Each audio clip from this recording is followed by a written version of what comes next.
Do you know which World Cup had the most goals in history? And did football ever experience a true attacking era? Today, we're going to take a journey through World Cup history, using real match data to uncover the story of goals from the very first tournament in 1930 to the most recent edition in 2022.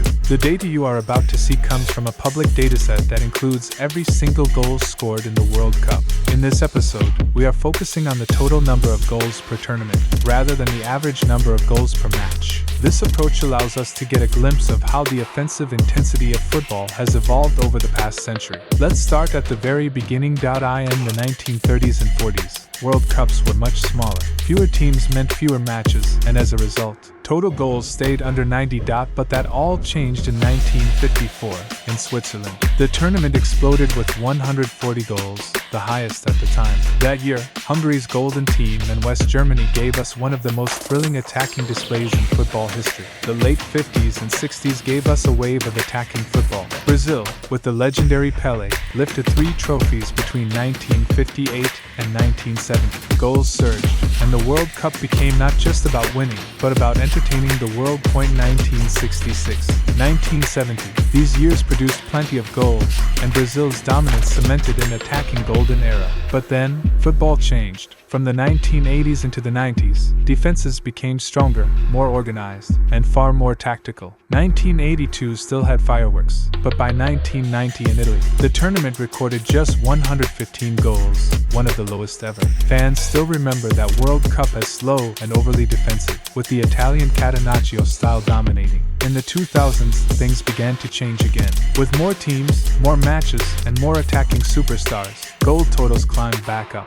1998 in France hit 171 goals, matching the record later tied in 2014 in Brazil, where James Rodriguez, Messi, and Germany's 7-1 thrashing of Brazil shocked the world. Since then, the World Cup has consistently delivered between 140 and 170 goals, keeping fans on the edge of their seats.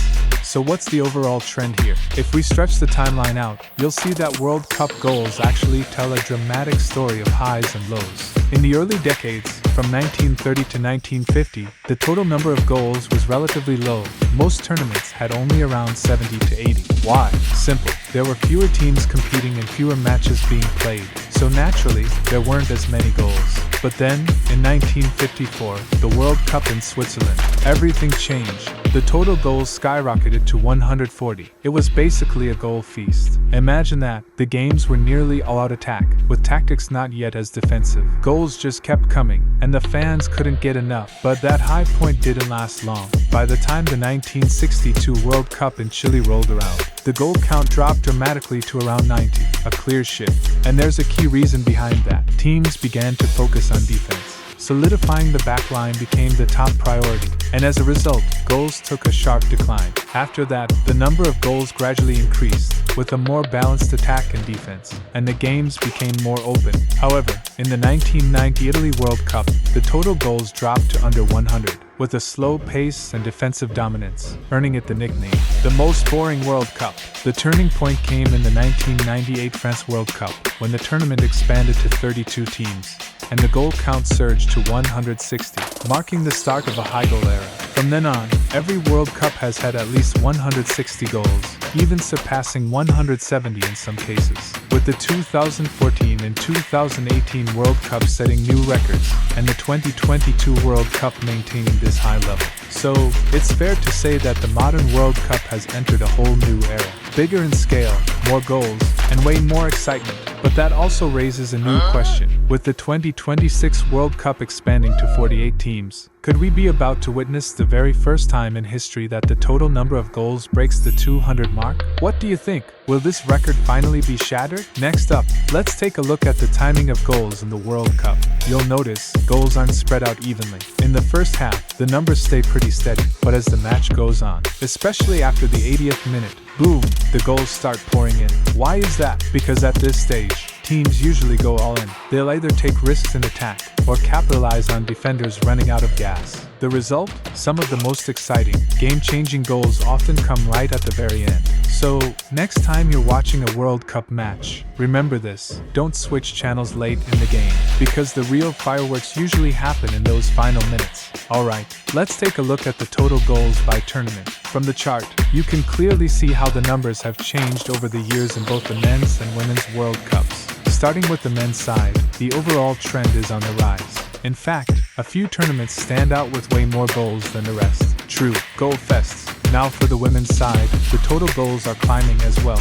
and the excitement is every bit as strong. With more teams joining and the level of play constantly improving, every edition brings fresh highlights and unforgettable moments. In other words, whether it's men's or women's, the World Cup goal totals are telling us one thing: the spectacle of this tournament just keeps reaching new heights. Next, let's check out this chart showing average goals per game. Back in the 1950s and 60s, the men's World Cup had some insanely high averages, some years even topping 5 goals per game. After that, the numbers dipped a bit, but overall they bounced up and down over time. As for the Women's World Cup, its average goals per game have also shifted as the tournament has grown and evolved. You can really see how different eras and tournaments show different scoring trends, which is pretty fascinating. Either way, every World Cup match keeps us on the edge of our seats, wondering how many goals we'll get to see next. Let's take a systematic look back at the historical total goal data of the World Cup since its inception. From the perspective of the tournament's development trajectory, both the FIFA Men's World Cup and FIFA Women's World Cup have shown distinct era-specific characteristics in their goal statistics. In the early days, goal efficiency remained relatively stable, limited by factors such as the scale of participating teams, tactical concepts, and training systems. However, with the globalization of football, the goal data for both tournaments has demonstrated a long-term upward trend.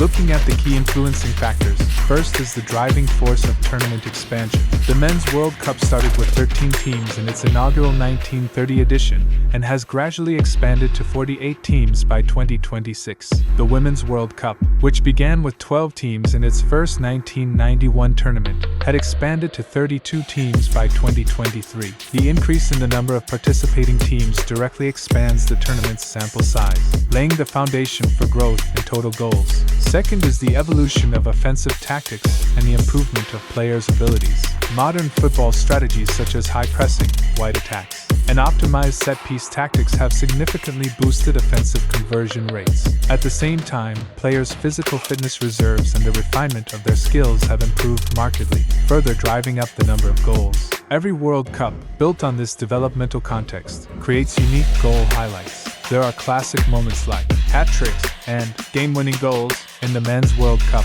as well as exciting scenarios such as large margin comebacks and breakout performances by young players in the Women's World Cup.